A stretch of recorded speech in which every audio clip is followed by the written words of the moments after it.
Okay naman. Ayan! Yes! Ang ganda. Oh, yan. Fish on, fish on. Fish on, guys. Ang lapit lang. Oh, wag kang makawala. Wag. Fish on, yes. Asan na yung net ko? Ma-fish on ko na ba? Ako si Erwin, isang OFW dito sa Japan. Para labanan ang homesickness at stress, natagpuan ko ang mundo ng lure fishing. Ngayon, may isa akong malaking misyon. Ang mahuli, ang mailap ng monster mamaw na Rancor Seabass. Gamit lamang ang fishing lures. Makuha ko na kaya? Mahuhuli ko na ba? Tara, simulan natin ang hunting.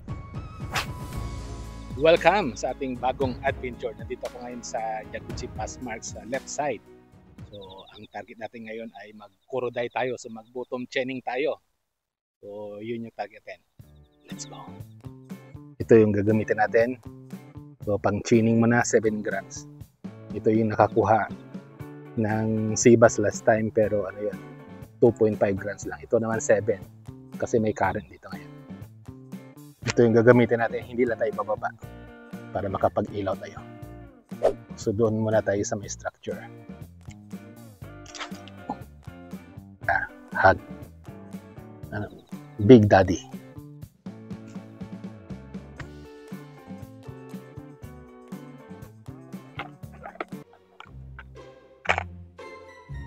Yan guys, so lumipat tayo dito sa Yaguchi Passmark na right side. Change tayo ng lures guys. Ito gagamitin natin. Ito yung nakakuha ng kuroday.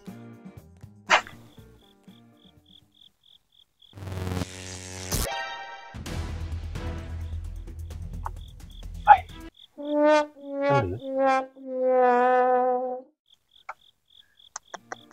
Ano kaya yun? Meron dyan. Nasabit siya. Dito tayo sa ating previous hit lure. 2.9 grams. Ang gaan-gaan nito guys. Pero ang laki na nakuha dyan Seabass. So, dito muna tayo.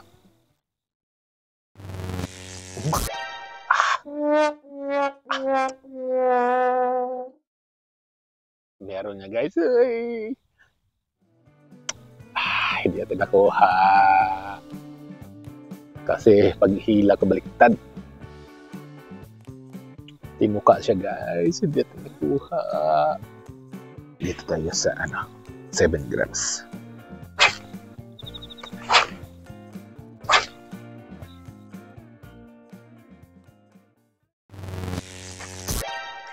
Pison. Ay, nakawala. Nakawala. Nakawala. Ano kaya yun? Isda.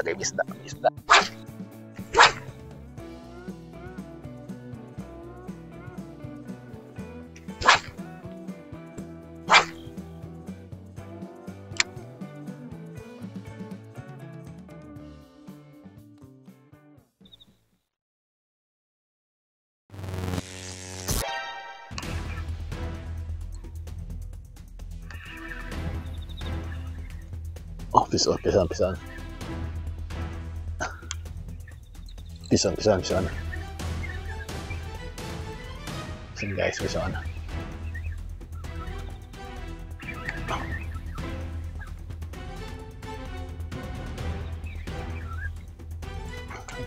Baliktad.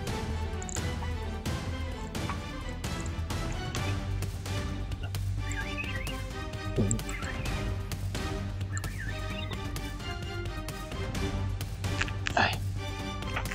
Guys. Galing. Siya.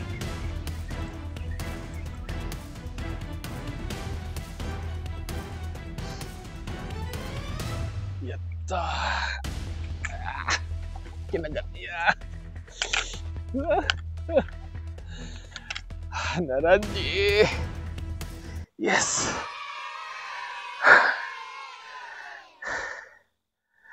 Arigato. Lift and fall. Yes. Ang ganda. Yan, galing pa to ng... Ang ganda guys, galing pa to ng dagat. Oh, Kuroday. Yes, 43 centimeters yata. Yes. Ayun ang ating huli guys. I-release natin. Kuroday na fresh sa dagat. Yan, ito yung ating hit lure. Naraji 50. So sabi ko, last na. Kasi ano na, alauna na, 1:30 ng madaling araw. Tapos nagtry ako, wala talaga. Pero dito sa gitna, sa cross, diretso sa Toshiba, kanina pa yan, may parang meron, may kumakagat-kagat. Kaya solve yung gabi natin. I-try pa natin, baka meron pa. So ito ating hit lure, Naraji. So mag-cross lang muna tayo kasi dyan ko lang siya nakuha. So malamang yung pattern ngayon ay ano, lift and fall. Na mabagal lang. So ganon. Ganon. Tapos hila. So yung tip natin sa gabing ito, no? So baguhin natin, kahit na baguhin natin talaga yung style ng fishing hanggang makaano tayo. Makakuha tayo. So kanina kasi ang ginagawa ko ay ganon. So mabilis na lift. Tapos yung pangalawa na ginagawa ko ganon. 1-2, di ba? 1-2 ganon. So wala pa ring response. So maliban na normal retrieve lang ako ha, na pass at saka medium. Ganon. So ang ginawa ko ngayon is ginanon ko lang 1, tapos baba. Ganon lang. So mabagal lang. Ganon. Yung iba naman kasing option is ganon mo. Yung parang maliit na lift and fall. So ito naman mabagal na lift and fall. So rather than na mag-cast tayo ng paulit-ulit na same so kahit na nagpa-pan casting tayo guys, so ito yung natutunan ko sa YouTube sa mga puro angler. Kahit na nagpa-pan casting sila paulit-ulit, pero actually hindi lang natin napapansin sa video, pero doon sa isang YouTube na panood ko, ang ginagawa nila, binabago nila yung retrieve speed. Okay naman. Ayan! Hindi nakuha. Meron yan dito sa gitna. Kasi nagkukwenta ako.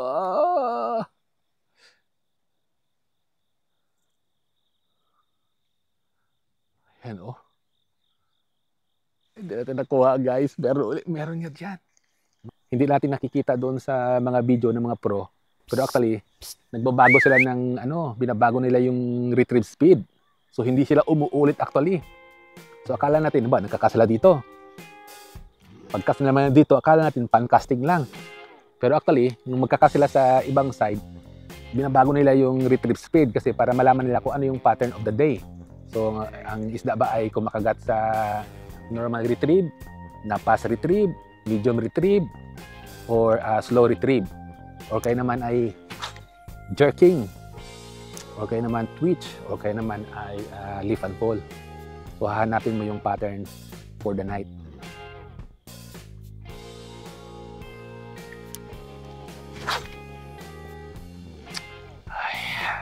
Sayang, dalawa na yun guys. Yung isa yung una-una rin hindi ko nakuha. Ito yung pattern niya ngayong gabi. Siya, lift and fall.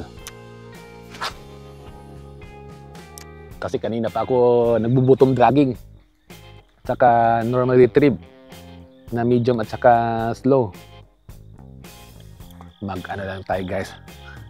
Yung last na talaga na pan casting. At uuwi na tayo.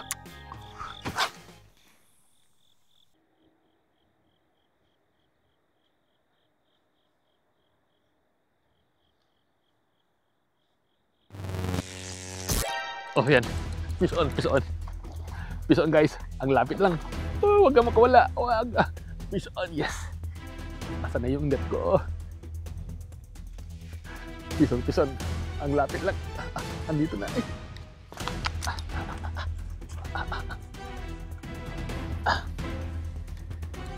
Sibas guys, sibas. Yes. Naku, hindi tayo makaka-uwi nito guys. Kasi marami. Ay. Dali. Pumasok ka na.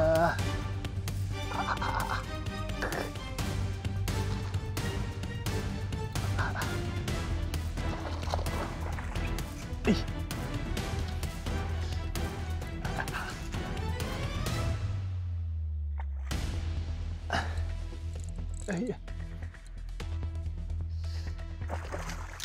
Ay, nakawala.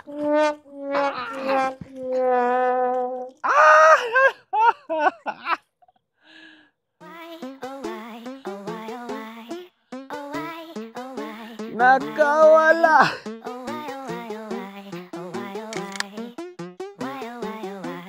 Lumipad ang Lord.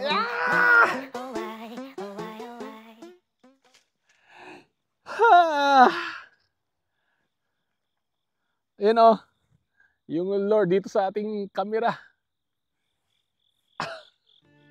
Lumipad. Ayan o. Tumama sa ano. Ayan. Dali. Hindi natin makuha. Ayan. Ito o. Yeah. Ay, Naraji. Ano yun guys? Naku, muntik pa kumahulog. Ano siya? Diyan lang natin nakuha oh. Ganun pa rin, lift and fall. So yun yung pattern. Diyan lang siya, ang lapit niya lang. Mga 7 meters lang. Yeah, hindi ako makakauwi. Uy, bako. Meron pa. Last talaga guys. Last 5 cast. Magre-revenge muna ako. So, sayang, pero at least yung pattern natin na-prove natin. Yan, sayang. Yun, oh, malapit na talagang error talaga yun sa ano, sa pag-kuha. Error sa paglanding. Minsan lang tayo nakakuha ng dalawa guys kasi dito sa lugar na ito mahirap talagang makakuha ng isda kasi nga ano to, daanan lang nila, walang resident na sibas dito at saka kuroday. Ay, ano na, alas 2 na. Hindi ka naman makauwi-uwi kaagad kasi may kumakagat pa. Pero dito na sila guys, nandito na yung mga isda kasi yung ano, yung autumn kasi ang high season pag sibas.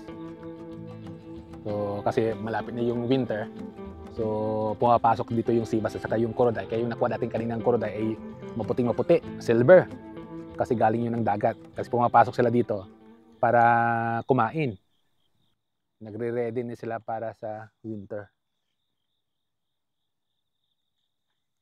Kaya yan. Ano ba yan?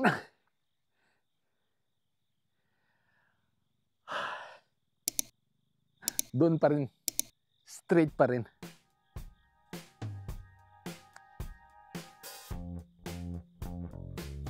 Meron nga dyan guys.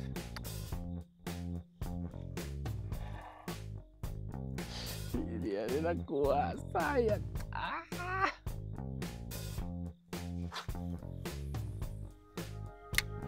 Yeah.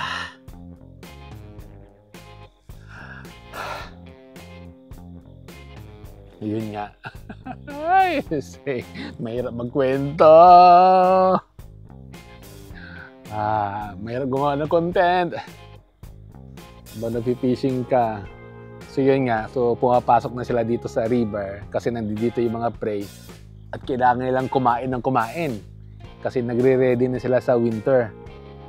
Kaya yung autumn ang high season talaga ng sibas. At dito malalaki yung nakukuha. Kaya ito yung hope natin na sana ngayong ngayong autumn ay makakuha tayo ng ano, mahuli na natin yung ranker sibas. Kasi yung mga ranker sibas pumapasok na rin dito.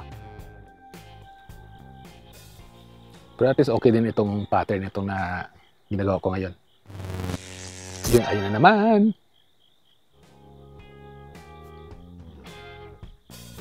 Kasi mabagal, slow pa rin. May chance na ma-discover ng isda. O, dito tayo straight. Pagod na ako. Hindi na. Ang lapit lang ng nakas ko. Last cast na, guys.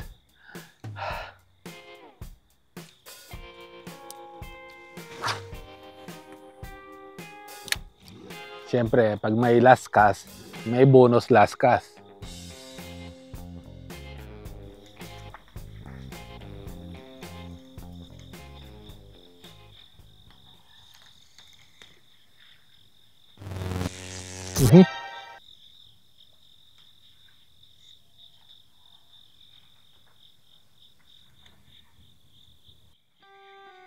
Uwi na tayo, guys. Pagod na ako. Feeling mo ay parang pagod na ako kasi lagi namang zero, wala namang ano. So wag, kasi ito yung test sa atin. Dahil sa mga 0 days na lang, 0 nights na wala tayong kuha, pero nakakapag-practice tayo ng casting. So nagpa-practice tayo ng pag-develop ng iba't ibang technique. So rod action, lure action, or kaya naman yung technique ng fishing, no? So yung bottom dragging. So yun, at least na 0 ka man, pero actually nagpa-practice tayo para ma-improve yung ating mga service. Pag na-survive natin ito, pag nakaya natin, ay mas magiging enjoyable pa yung fishing. Lalo nga kung may video ka, hindi lang sa araw na yun, kundi pag nakita mo ulit na, pag nakita mo yung mukha mo na masaya ka, yung video mo na nag-enjoy ka, may enjoy ka ulit. Kaya tuloy lang, cast lang ng cast. Kaya hanggang sa muli, magkita-kita tayo sa ating fishing adventure. Para sa iba pang tip sa night fishing, i-click lang ang video na ito. At of course, huwag mong kalimutan na mag-subscribe, i-click lang ito. Hanggang sa sunod na fishing adventure natin. Fish on! Fish on!